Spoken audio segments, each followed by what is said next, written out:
Je suis littéralement choquée du nombre d'entreprises qui perdent des bons employés à cause d'employés qui savent se faire passer pour des gens compétents mais qui ne le sont pas. Je suis dans le spectre de la neurodivergence avec beaucoup d'hypersensibilité et ça fait des années que je quitte des entreprises à cause d'une ou plusieurs personnes, mais souvent une personne suffit, qui se fait passer pour quelqu'un d'indispensable mais qui est une incompétente ou un incompétent crasse, mais qui sait se faire après. Reste bien jusqu'à la fin, je te décris le portrait de cette personne, tu la reconnaîtras peut-être dans ton travail. Une personne qui, dès le début, a l'art de se faire passer pour une personne socialement engagée. C'est quelqu'un qui a l'air d'aider les gens au début, qui se fait apprécier de tout le monde. Elle rafle en fait les bons avis, ou il rafle les bons avis de la direction, et pousse en fait son personnage dans une direction de quelqu'un qui a l'air sociable, hyper engagé dans tout ce qui touche à l'humain, qui touche aux autres. Mais attention, ça c'est juste un masque, parce que quand tu grattes, tu te rends compte que ces gens-là ne supportent pas les autres. Voire même, si tu grattes encore un peu, ou si tu les écoutes juste parler, ce sont des gens qui ont toujours un problème avec quelqu'un. Tous les jours, de manière quotidienne, ils ont quelque chose à redire sur une personne de la boîte. Et ce n'est pas qu'une personne. Par exemple, toi, tu peux avoir régulièrement un problème avec cette personne et t'exprimer autour de toi avec les employés avec qui tu as confiance. Mais eux, c'est systématiquement une personne, 2 personnes, 3 personnes, 4 personnes. Ça ne va jamais. Ils n'aiment pas aider les autres, mais en fait, ils ont un besoin vital de faire ce genre de choses parce qu'en fait, en gros, ils passent leur journée à faire ça au lieu de travailler. Ils passent leur journée à se faire prendre pour des gens indispensables à la boîte. Très souvent, ils peuvent faire des heures supplémentaires d'ailleurs pour donner cette impression qu'ils bossent en fait. Ils vont être aussi très impliqués dans tout ce qui est problème de la boîte. Ils vont donner l'impression qu'ils s'investissent même limite dans des causes un peu perdues. Et ils vont tout le temps, entre guillemets, donner des conseils qu'on leur a pas demandé. Ou avoir des combats, des pseudo-combats dans l'entreprise pour être tout le temps en train de critiquer quelque chose qui n'irait pas dans la boîte ou quelqu'un ou un comportement. C'est des gens qui créent des dramas systématiquement autour d'eux, mais comme ils sont hyper impliqués, ils finissent par bien passer auprès de la direction. Parce que c'est des gens qui savent ne pas se faire oublier en fait. Ils sont tout le temps sur le devant de la scène, ils ont un besoin d'attention qui est limite pathologique, et du coup, on voit tout le temps que eux. Souvent des gens qui donnent l'impression qu'ils s'investissent justement dans cette relation et qui donnent de l'énergie dans cette relation. Alors très probablement qu'une partie d'eux, effectivement, est impliquée dans tout ça, mais c'est souvent très malsain et très toxique cette façon de s'impliquer. Et là où c'est très subtil, c'est qu'en fait, ils se font les chevaliers des causes perdues, mais pas comme quelqu'un qui aurait vraiment de l'empathie pour des causes perdues, plutôt comme quelqu'un qui a toujours besoin de dire aux autres ce qu'il faut faire et qui va être la dernière personne à se l'appliquer.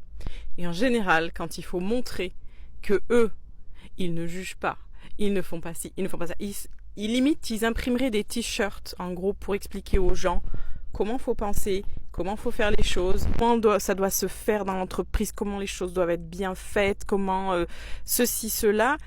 Mais en fait, ce sont les premiers à avoir des conflits avec tout le monde, ce sont les derniers à appliquer leurs conseils. C'est juste un moyen de mettre la pression aux autres. Parce que s'ils ne la mettent pas aux autres, je pense que c'est des gens qui s'auto-détruiraient. En fait, ils ont constamment besoin d'expliquer aux autres comment les gens doivent vivre dans un monde idéal, tout en étant sûrs d'être les premiers à marcher en dehors de ce que eux-mêmes prêchent. Et ça, c'est des masterclass, ces gens.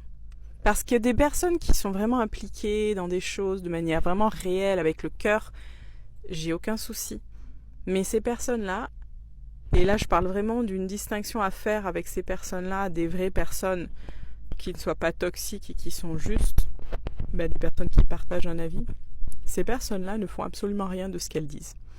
Et c'est à ce moment-là qu'on sait qu'on a affaire à des gens narcissiques, qui ont besoin d'avoir un pouvoir d'oppression sur les autres. C'est des gens, si vous regardez bien, ils détestent travailler. C'est des gens qui arrivent toujours à trouver le moyen de donner aux autres les tâches qu'ils n'ont pas envie de faire. Et ça, ils le font très rapidement. Ils se mettent dans une position d'indispensabilité pour la boîte sur des tâches que tu peux faire très simplement. Des tâches où en gros il n'y a pas vraiment d'enjeu, où il n'y a pas vraiment de technicité. Techniquement, ils sont au ras des pâquerettes. En général, ils comprennent pas bien les choses. En gros, ils le font passer sous le couvert de comme quoi la technologie, ils aiment pas ça, ça les dépasse, nanani nanana, c'est froid, etc. Et en fait, tout ça, c'est pour trouver une personne qui va le faire à leur place. C'est des gens qui sont vite dépassés parce qu'ils ne savent, ils n'ont jamais vraiment travaillé vraiment intensément. En tant qu'hypersensible et neurodivergente, j'adore travailler dans mon petit coin sans jamais montrer vraiment ce que je fais. C'est des gens, par exemple, ils vont faire ça, ils vont sortir des trompettes et ils vont expliquer à tout le monde comment ils sont trop bien, comment ils y arrivent trop bien, comment ils sont trop fiers d'eux et blablabla. En fait, ils vont en faire des caisses, ils vont se mettre un tapis rouge tout seul et ils vont marcher dessus pour bien montrer à tout le monde en fait qu'ils font beaucoup de choses. Pendant que toi, tu es en train d'abattre du travail dans le silence, et en fait, c'est au moment où tu pars qu'on va se rendre compte de ce que tu as fait. Et moi, ça a toujours été comme ça. C'est au moment où je partais, où les gens faisaient le bilan de mon travail et regardaient en fait tout ce que j'avais fait, qu'ils disaient « Ah ouais, en fait, elle a bossé dans le silence, elle a fermé sa bouche, elle a pas sorti les tambours et les trompettes. » Et par rapport à ces gens, en fait, on a limite l'impression que tu fais semblant de bosser parce que tu dis rien sur toi. Tandis que ils misent sur des comportements humains qui sont très basiques malheureusement et qui font que les gens vont, au bout d'un moment, à force d'entendre parler d'eux, c'est comme une personne qui se montre tous les jours sur les réseaux sociaux, même si son contenu est nul, à force de la voir, on s'habitue à la voir, on finit par aimer ce qu'elle dit, même, et ça va finir par passer et par plaire.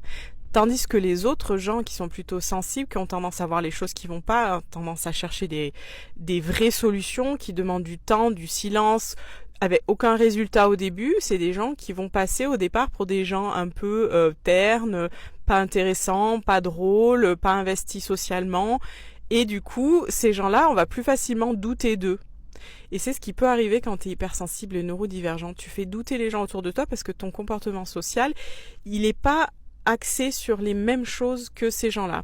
Et même si ces gens-là sont des incompétents crasses la plupart du temps, il faut tout faire à leur place, ils vont arriver à se faire passer pour des gens bien dans la boîte parce qu'en fait, ils passent leur temps à créer en fait un personnage autour d'eux, à faire de l'émeute autour d'eux, à balader leur ego et à faire qu'au bout d'un moment les gens s'y habituent et finissent par apprécier parce que dans une boîte souvent chacun reste la tête dans son travail et grogne dans son petit coin et c'est des gens qui donnent cette impression de chaleur, d'aller vers les autres, d'être dans les potins, d'être impliqués. Et alors qu'en fait ce sont des gens qui de base, si on devait vraiment regarder ce qu'ils font sur un point de vue technique et de productivité, ils font même perdre de l'argent à la boîte.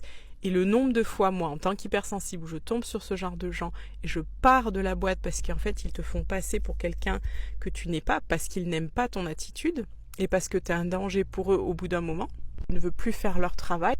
Est-ce que ça t'est déjà arrivé de tomber sur ce genre de personnes? Commente.